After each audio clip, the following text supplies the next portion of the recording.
Today we're going to have a bit of a chat about how I ended up owning a bush plane because renting a Cessna 172 was too expensive. We're going to head north, check a couple of strips out, and we can have a chat along the way.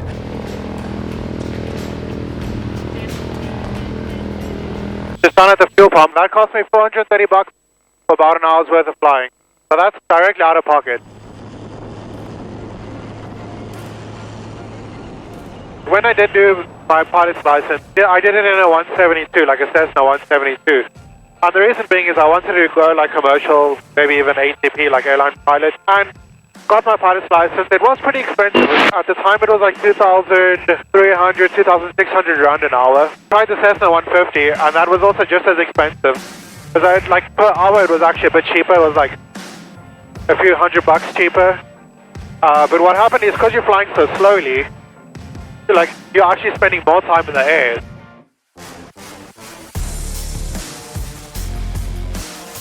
So this was like 2 months after I had my pilot's license. Jan and I went on a breakfast run. It was like 100 nautical miles there and back. So I got home and my fuel bill was like 10 grand and I was like, no way, this is so expensive. I went and like did this whole calculation of like, okay, cool, if I buy an airplane, take fuel into account, like what's it going to cost me per hour, did the calculation. If I had to fly for 250 hours in a Cessna 172 and use that money, I could have bought this airplane outright. But what I found is like when you own an airplane, it's a bit different because it's a monthly expense. When you're renting an airplane, you get the field, you go fly. There's a bit more sort of admin involved in owning your own airplane, which is fine. There's not an issue with that. So where it does really feel a bit bad is when your airplane isn't flying, like it's down for 2 months or something, due to maintenance, waiting for parts, whatever the case is. It's like, geez, I'm paying hangarage and all this stuff and I'm not using my airplane. The flip side to that is when I want to go and fly, like this morning, I don't have to go and book the airplane.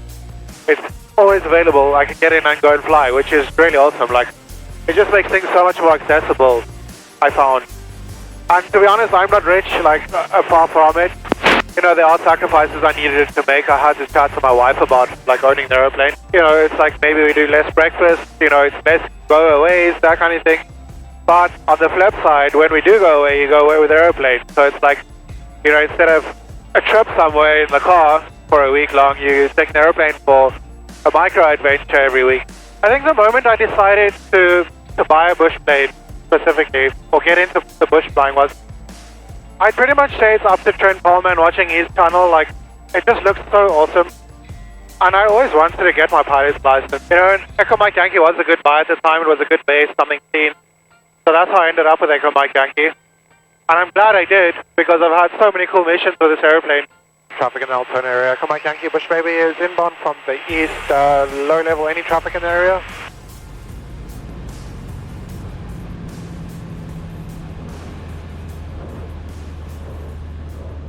Wow, that was a nice landing. Not always you get a nice landing like that. Okay, so I stopped off at Altona for a quick wee break.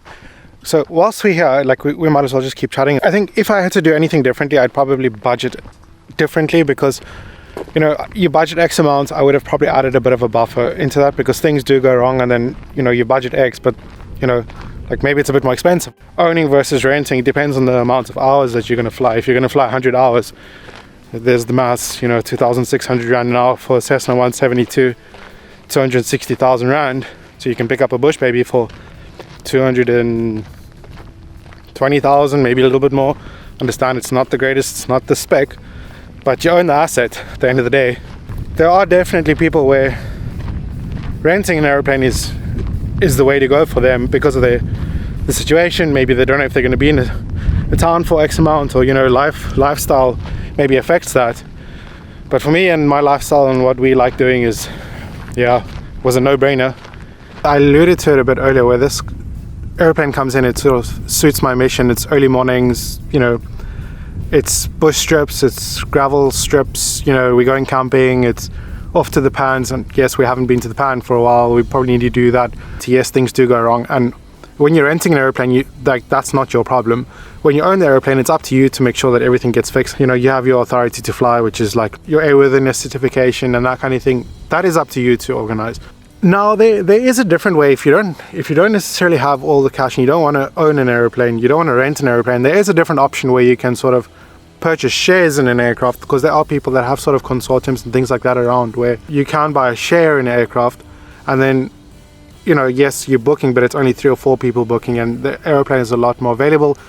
You know, there's different sort of shares where it's maybe a 10% share, 30% share, so it's not this like initial boom, and it might still work out cheaper than what it is renting an aeroplane or owning an aeroplane. So maybe that's sort of the middle ground of that. I think if I had to do it over again, I don't think I would change much.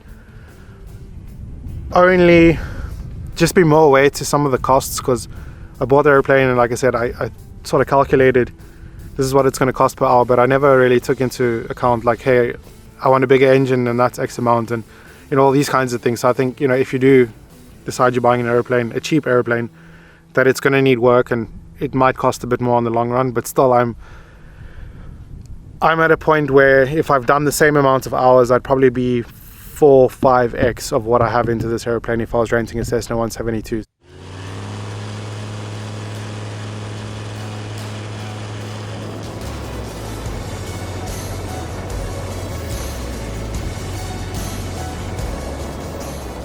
We need to keep an eye for these other guys.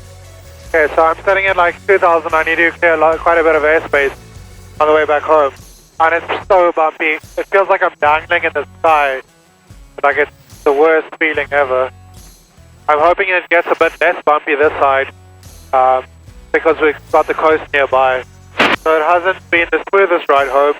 I literally like tightened my safety belt all the way. Whoa, that was sketchy. Like it has been such a bumpy ride, and my GoPros are all flat, so I don't know how much of this I'm going to be able to show you, but we're coming in for landing. We have a bit of a crosswind, it's bumpy. I'm only like doing ground speed of 69 mile an hour, flying sideways again. Having to look literally out this way to go straight. And there's that like weird push.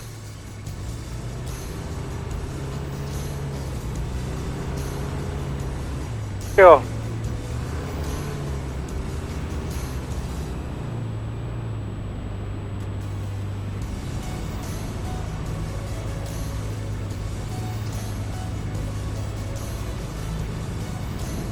Okay. Jeez, that was so busy. Okay, so obviously the plane's packed away. I hope you guys enjoyed that. Drop some comments down below if you have questions on it. Also, like, subscribe if you want. I'll see you guys on the next one, and have a lucky weekend.